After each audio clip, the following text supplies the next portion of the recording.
So I wanted to talk about the three things I think that most people just blatantly take wrong. Is that first is success. What does it mean, right? The second is I learned this concept from Kevin O'Leary. I was watching his podcast in Diary of a CEO with Stephen Bartlett yesterday, and it was awesome. The signal to noise concept, and the other thing would be lead generation for your business or getting successful. Basically ties to the main thing, getting successful, but getting successful generating a lot of leads and downstreaming that leads. And I want to talk about these three things. So the first thing, success. What the hell does it mean, right? And most people say, oh yeah, he's successful, but what? Like best on what? Okay, best on money. Okay, he might have a lot of money, but not a good health. Is he though? Right? It's the same concept of being rich versus being wealthy.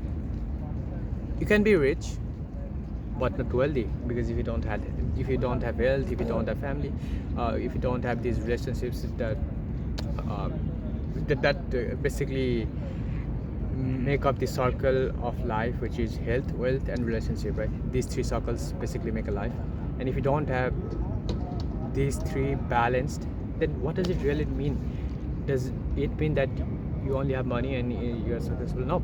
And the other thing is, people say you have a lot of money, you get to a point, right? And okay, let's say you started here at the bottom at zero, and you hit the level of 90. You hit 90 level, right?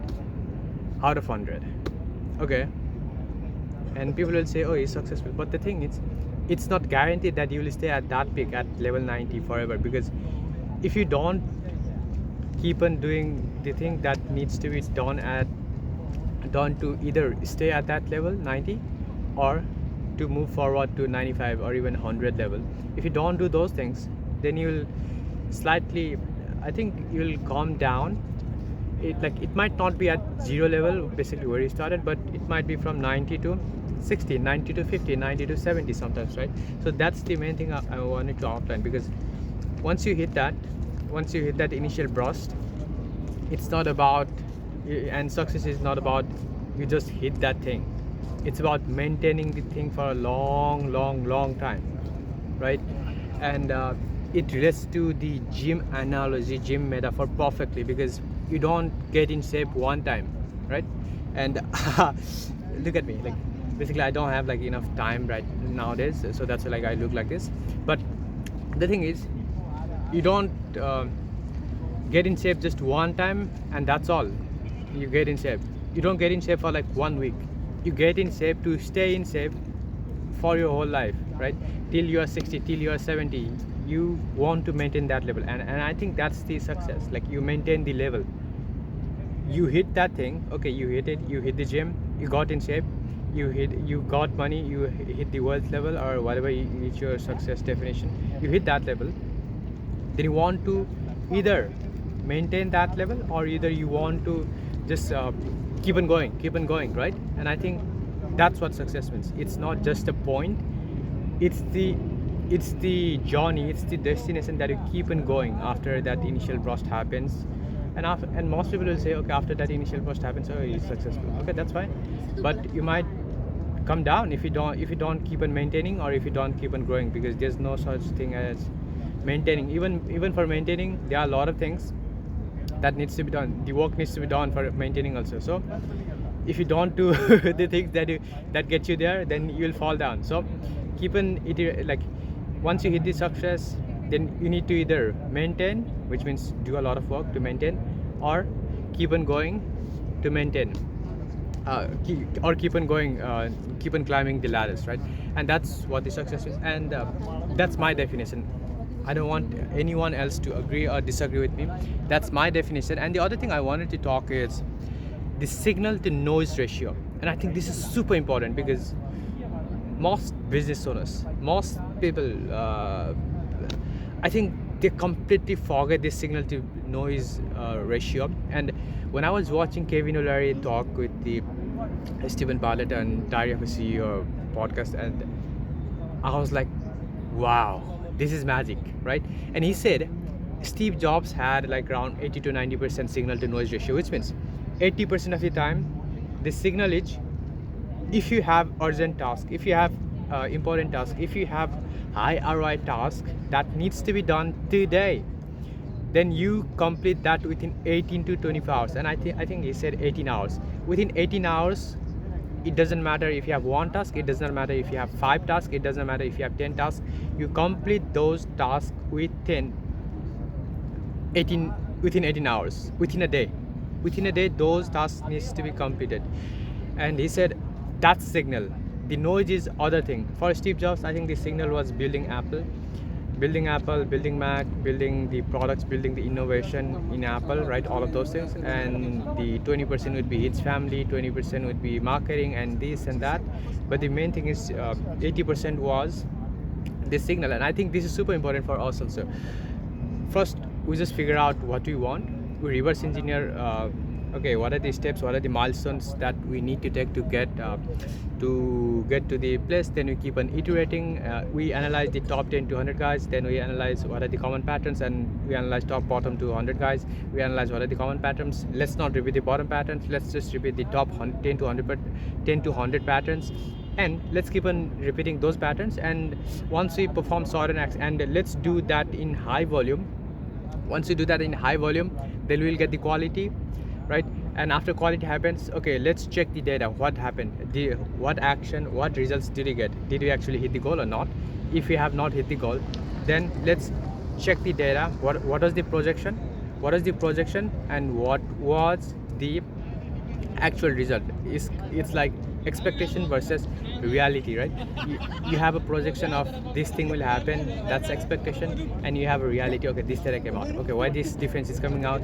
Then we figure out the problem, then you solve, then you iterate, then we just check and iterate and iterate and iterate, right? And we keep on iterating. And I think that's signal.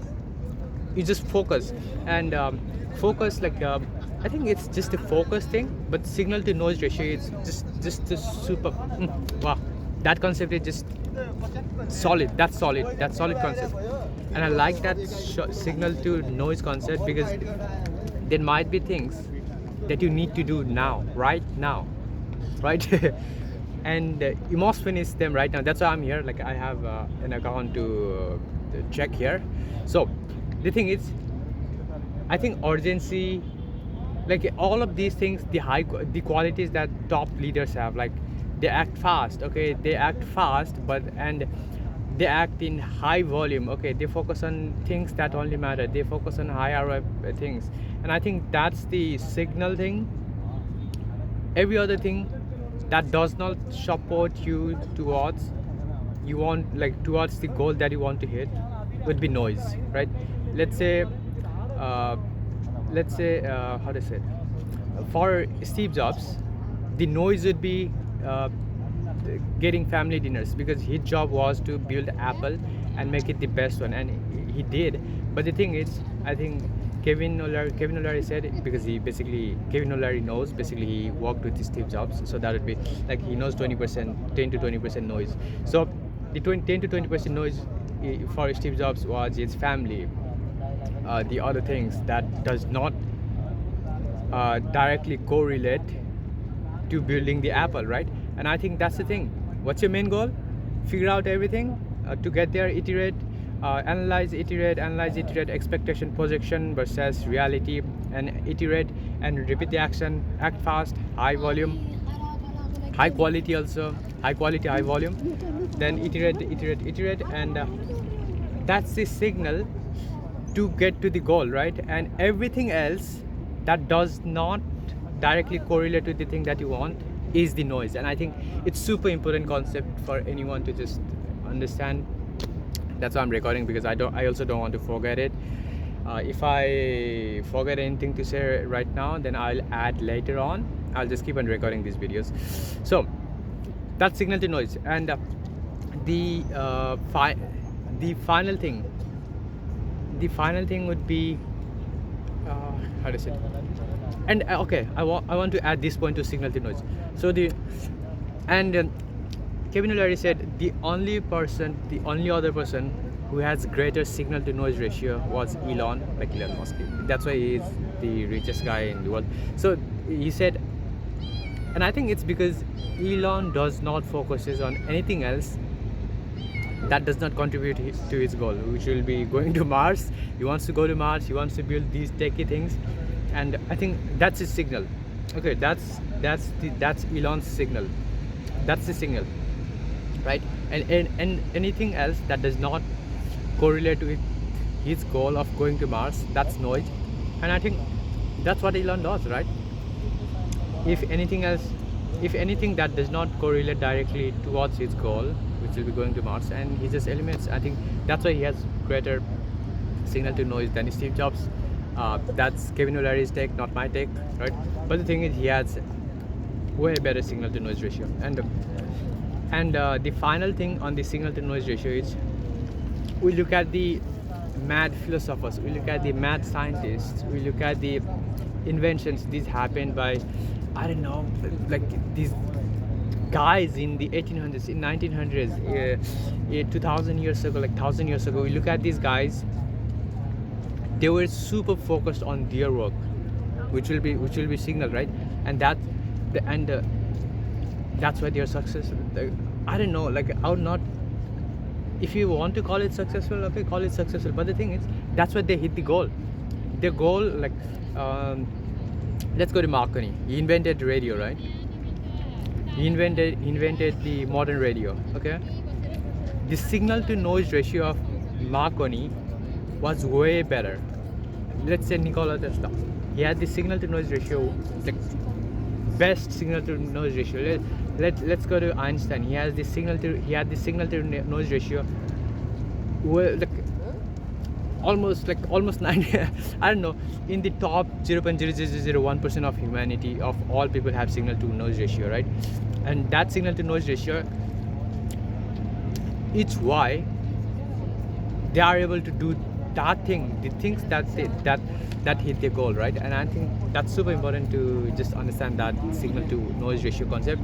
And let's attach this signal to noise ratio with the successful thing. Okay, I think most people change the signal to noise ratio depending upon the circumstance, depending upon the timeline where they are.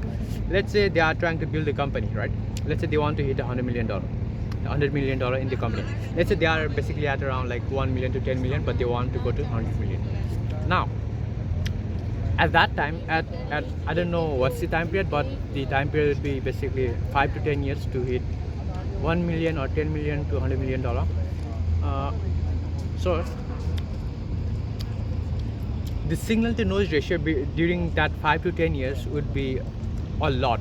The signal would be around like 90%, 95%, because basically the founders, the executives, the managers, whoever is running that company will be doing everything to get that company from 10 million to 100 million or 1 million to 100 million, right? And during that time, during that 5 to 10 years, they will be working all day. They will be working like 18 hours a day, 20 hours a day, right? They will be working 16 hours a day. They will be working on the things that actually move the needle, and that's the signal, right? And after they hit like $100 million or $1 billion, whatever is their goal, after they hit that goal, then they take during that period the signal to noise ratio would be around 90%, 95% for those people, for founders, let's say, for business owners, for founders. And after that, they drop the signal to noise ratio from 90%, 95% to 60%, 70%, because they want to focus on the noise. And I think noise is not necessarily bad noise, but the noise would be, okay, let's focus on family, let's focus on other things. Okay, I want to enjoy life, whatever, right? Once they hit the goal, once they get to the 100 million, once they get to the $1 billion exit, the valuation, whatever they have. And I think signal to noise ratio depends upon the timeline also. Okay, for how many years do you want to focus? Like, are you focusing on signal to noise? And I think for Elon, he's focusing the timeline of Elon Musk is his whole life, the signal to noise ratio, because basically he's working like all day, 24 hours a day on going to Mars, right? Right, his work. So that's his signal to noise ratio, and I think that's the thing. For most people, for most average people, the signal to noise ratio would be for how many years? For a certain period of time, the signal to noise ratio is higher, which should be around 80%, 85%, 90%. Then after they hit the goal, the signal to noise ratio drops, like drops to 60%, 70%, because they want to focus on other things while doing the thing, right? And that's signal to noise ratio. So that's two. Now let's go back to the third point: lead generation or awareness or whatever. And I keep hearing these how to say it? I keep hearing these words, these videos from Alex Hermosi, Corey Sanchez, Daniel Priestley, and they all repeat the same thing: focus on lead generation, because no one basically knows you. Once you focus on demand and supply. Once you focus on demand and supply, once you know how to generate a lot of demand, then you can constrain the supply, right? Let's say you have like 10,000 people lined up outside of your ice cream store. Let's not go to 10,000. Let's say you have like 100 people. Let's say 500 to there are like, let's say there are 500 to 1,000 people lined up outside of your ice cream store. Would you sell ice cream for cheap? Absolutely not. You'd be selling like one ice cream for at least 500, I don't know, a lot higher price. And then, right, that's the thing. If you have a lot of demand to supply ratio, then you can charge a lot of money, which should be premium pricing, because because the other guys know, and the other customers know that there are a lot of people online, and if they don't get it now at the price you are charging for, then the other guys will get it, right? And this concept brings me to the awareness for generating lead. If everyone in the world knew who you are and what you do, then how much would your business be valued at? I think a lot, right? That's why Cristiano Ronaldo, he's a billionaire. That's why. And obviously he earned money from football also. But the thing is, he, like, almost everyone knows him. Even in third world countries, everyone knows him. And why do I know that? It's because I'm from one of those countries, right? Everyone in the world knows his name. That's why his brand is so popular. That's why whatever he does, he creates a lot of businesses, and that's why he dropped the price of Coca-Cola. I think just for moving the bottle. I don't know when was it. I think a few years ago, and that happens because you have a lot of demand but less supplies, which will be only you. And I think we should create that for every freaking business. Just go out there, make content. Just create awareness, create reach, a lot of reach, create a lot of demand, create a lot of leads, generate a lot of leads. Now once you have all of those leads, then you downstream those leads. Okay, this concept is super important for the downstreaming, for the leads downstreaming. And I think I learned this from Hermosi. I learned this concept of downstreaming the lead from Hermosi. You can go and make content about anything, and let's say somehow everyone in the world knows your name. Somehow everyone in the world knows who you are and what you do, right? Now the thing is, what do you sell to make a lot of money? You don't go and sell anything. I mean, you might get the initial spike in sales, but How do you maintain that initial spike for a long time? How do you maintain the consistent sales? How do you maintain the consistent revenue? And I think to maintain that consistent sales, like consistent revenue, you have to downstream your needs, downstream your leads generation. But how do you do it? And I think this is how you do it. Whatever you are affiliated, and I think just look at your audience size. What does my audience really like? What is my audience really? What is my niche? For example, let's say you have 1 million followers. Okay, now what do you sell? You just don't go and sell t-shirts. You just don't go and sell, and most people do. That's why their t-shirts don't work, because that's why the TikTokers who have like 10 million followers can't sell a t-shirt, because they don't have the influence and they don't know how to downstream the leads, right? The TikTokers, or for example, let's say you have 1 million followers, then what do you sell? First, before selling, you have to strategize. Okay, what percentage of my audience is the majority audience, and what do they want? For example, out of 1 million followers, let's say you might have like around 50% of your audience interested in tea. Let's say in tea and coffee thing, right? So now you don't go and sell the shoes, because most of your audience is interested in tea, not shoes. And you downstream you use that 1 million followers audience, and you downstream your lead generation into the tea industry, right? Because you'll get a lot of sales initially, and after that you also have to maintain and grow.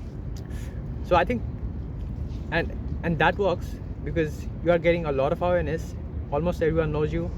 There you go. That's like 1 million followers, 10 million followers, or whatever followers you have, and they know you what to do. And you look at the chunk of the audience.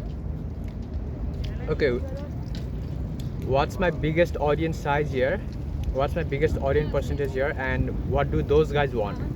Basically, you just look at that size, and you downstream the things that they want. If they want tea, you sell tea. If they want, I don't know, if they want burger, you sell burger. You don't go and sell shoes, because it conflicts with the interest of audience, and it conflicts with the interest of the market. And I always say, market is always right, unless you are Steve Jobs or Elon Musk, right? Market is always right.